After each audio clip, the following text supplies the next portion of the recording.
Oke, di video kali ini saya ingin sedikit memberikan review match untuk dua pertandingan. Ada Persib Bandung dengan Arema FC yang berakhir imbang 1-1. Lalu di pertandingan tadi ada PSM Makassar yang menang 3-1 atas tim tamu Dewa United. Kita mulai dulu dari Persib Bandung dengan Arema FC. Di pertandingan ini kalau kita lihat dari line up-nya, Persib Bandung belum diperkuat oleh David da Silva. Yang kita tahu ini salah satu pemain paling moncer gitu ya, membela Persib Bandung. Sedangkan untuk Arema FC, kalau saya lihat dari line up susunan pemainnya, ini ya full tim ya, atau full squadnya. Jadi dari pemain cadangan juga Coach Corneli ini banyak pilihan lah untuk Arema FC. Nah, kalau kita lihat di atas lapangan, sebetulnya gaya permainan dari kedua tim ini hampir sama. Ya, kedua tim sama-sama memanfaatkan sektor flank, sama-sama bermain dengan sedikit kecepatan, temponya. Tapi yang menurut saya membedakan dari gaya permainan kedua tim adalah di sektor tengah. Arema FC, cara membuild up serangannya itu lebih baik daripada Persib Bandung. Berapa kali saya lihat Persib Bandung sedikit kewalahan ketika Arema FC melakukan serangan cepat melalui sektor flank. Atau mungkin kerap kali terlihat kalau build up pertahanan Persib itu seringkali telat untuk membantu Deddy Kusnandar ya, pemain gelandang bertahan, terutama dari Tirone ya. Penampilan Tirone juga di pertandingan kemarin ya sempat terlihat belum konsisten, walaupun sebelumnya menciptakan 2 gol lawan Dewa United, tapi secara perform Tirone ini masih belum menemukan permainan yang maksimalnya lah. Jadi masih kita berikan waktu dulu ya. Jadi inilah menurut saya yang membuat kunci Persib Bandung selama 90 menit itu belum bisa mendominasi jalannya pertandingan. Karena kan Persib Bandung sebagai tim tuan rumah ya secara logika kan harusnya lebih menguasai daripada tim tamu. Tapi di sini justru Arema FC yang berapa kali lebih menguasai bola possession, atau minimal ketika membuild up serangan Arema FC ini lebih sedikit berjalan ya, lebih baik gitu loh yang dengan status tim tamu. Dan cara membuild up pertahanan Arema juga sebetulnya cukup bagus. Ya, jadi menurut saya di pertandingan ini walaupun Arema berhasil mencuri 1 poin, kalau saya bilang ini sudah membuktikan bahwa Arema sudah jauh lebih bagus, jauh lebih maju daripada musim sebelumnya. Ya, jadi kalau boleh dibilang walaupun Persib Bandung bertemu dengan Arema FC di mana di musim lalu Persib Bandung sebagai juara, Arema FC yang hampir terdegradasi, tapi memang kita boleh akui ya, kalau Arema FC di musim ini jauh lebih bagus perkembangannya. Apalagi kemarin sempat berhasil memperoleh Piala Presiden. Ya, itu terbukti gaya permainan di bawah Coach Corneli, Arema FC jauh lebih berkembang lagi. Ya, jadi dengan hasil ini menurut saya untuk Persib Bandung, untuk masalah penyerangan tidak ada DDS, terlihat sangat berpengaruh. Ini yang harus bisa diselesaikan juga oleh Hodak. Karena dari sektor tengah ya, cara membuild up serangan kemarin belum maksimal, lalu ketika membantu pertahanan juga belum maksimal, dan poin ketiga yaitu ketika membangun serangan tanpa ada DDS seperti tidak ada seorang penggantinya.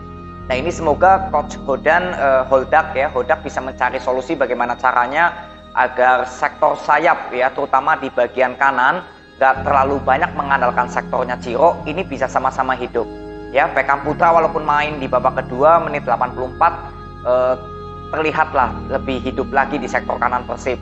Tapi untuk overall ini belum maksimal untuk permainan Persib Bandung. Tinggal kita nanti lihat ya untuk kedepannya, semoga Coach Hodak sudah ada penilaian tersendiri apa yang harus dilakukan agar Persib Bandung dari sektor tengah ya terutama ini bisa jauh lebih baik lagi. Lalu di sektor depan ketika nanti belum ada DDS, belum bisa diperkuat DDS, ya ini juga bagaimana caranya tanpa ada DDS, sektor depan Persib juga harus lebih bagus lagi.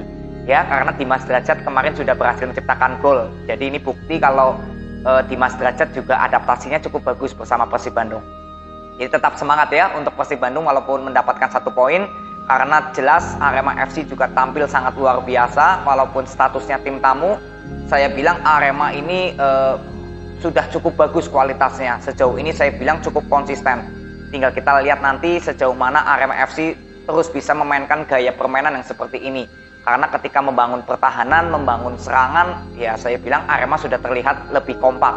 Ini pengaruh juga dari sektor tengah ya, karena Pablo Oliveira juga ya sejauh kemarin saya nonton selama 70 menit ya sebelum digantikan oleh Lokolingo ya, itu juga bermain cukup bagus. Jadi nggak ada masalah untuk Arema FC, tinggal kita lihat konsistensinya ya. Mendapatkan 1 poin saya kira ini sudah hasil yang cukup bagus untuk Arema FC yang bertanding ke markas Persib Bandung ya. Jadi tetap semangat untuk Arema FC.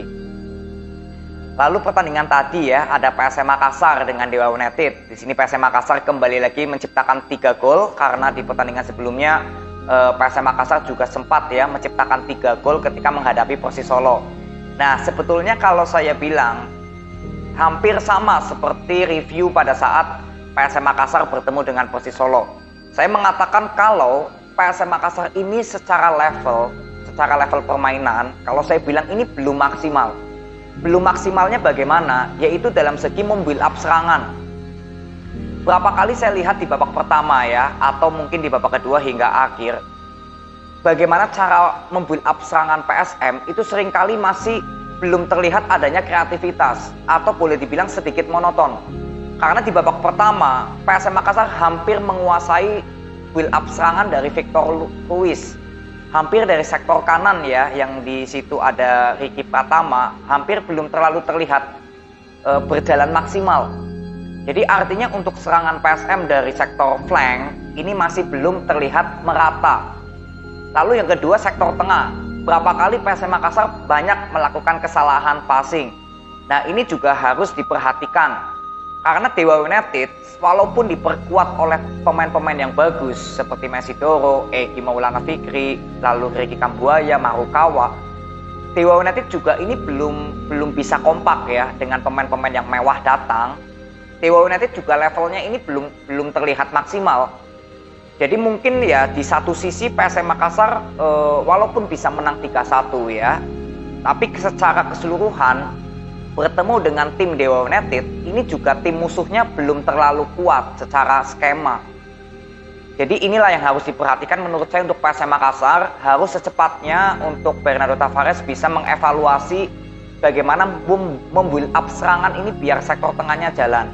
Ananda Rehan dengan Akbar Tanjung yang dilakukan untuk sebagai pemain tengah ya lebih banyak terlihat bertahan daripada membantu serangan, karena penyerangan PSM lebih banyaknya mengandalkan sektornya Victor Ruiz dan juga Halceta ya, yang menciptakan gol cukup bagus itu by the way. Proses golnya itu bagus ya, walaupun sempat dicek VAR ternyata terbukti posisi Halceta onside, itu cukup bagus proses golnya ya. Lalu ya gol ketiga, karena kalau gol kedua itu murni ya dari sepak pojok atau servis bola mati dari Alessio Neto. Lalu gol ketiga itu cukup bagus banget proses golnya dari Sakai, itu assist dari Rizky Eka Pratama. Jadi kalau boleh saya katakan kalau PSM Makassar bisa mencapai level maksimalnya, kita akan banyak melihat proses gol seperti ini ya, yang artinya proses gol dari Halceta dan juga gol dari Daisuke Sakai. Itu proses gol yang memang melalui skema permainan yang cantik. Nah kalau level PSM Makassar nantinya bisa lebih maksimal, membuild up serangannya lebih banyak ya, kreativitas ya, kita akan melihat gol-gol yang dari skema permainan yang bagus lah intinya ya. Jadi walaupun dengan kemenangan ini tetap saya ucapkan selamat untuk PSM Makassar yang mendapatkan 3 poin, tapi kalau saya bilang ini PSM Makassar masih 70%, belum pada level 100% lah atau 99%, karena masih banyak kesalahan passing, masih belum terlihat kreativitas di sektor tengah. Nah ini yang saya harapkan Bernardo Tavares bisa melakukan evaluasi dari sekarang sebelum tim-tim lain yang mungkin juga notabene masih belum menemukan perform terbaiknya ya. Semoga PSM Makassar di saat kondisi psikologi pemain cukup bagus ya, karena kan belum pernah kalah di 3 match awal ya, apalagi win streak ya kalau boleh dibilang 3 match awal. Nah ini semoga dengan kondisi psikologi pemain yang lagi cukup bagus-bagusnya, nah disitulah Bernardo Tavares bisa melakukan evaluasi agar pemain lebih dapat menerima, daripada nanti kalau misalkan PSM Makassar hasilnya lagi kurang baik, nah kan psikologi terganggu. Jadi ini menurut saya momen yang tepat ketika PSM Makassar sudah berhasil win streak, lakukan evaluasi ya. Jadi semoga ya, saya ingin melihat PSM Makassar pada level yang top. Tapi saya masih maklumi karena ya mungkin ini masih proses adaptasi dari para pemain PSM Makassar yang baru ya. Karena saya di video sebelumnya saya mengatakan kalau ya PSM Makassar sebelum Liga 1 mulai lebih bagusnya banyak melakukan uji coba gitu. Ya, tapi ya is okay, semoga dengan hasil yang cukup bagus, 3 pertandingan disapu bersih semua dengan kemenangan. Semoga evaluasi tetap diberikan kepada Bernardo Tavares, terutama dari sektor membuild up serangannya. Kalau bertahannya sudah bagus, tinggal membuild up serangannya. Ya, jadi selamat untuk PSM Makassar, 2 gol cantik dari Halceta dan juga Sakai membuktikan kalau PSM Makassar bisa menciptakan skema permainan yang maksimal.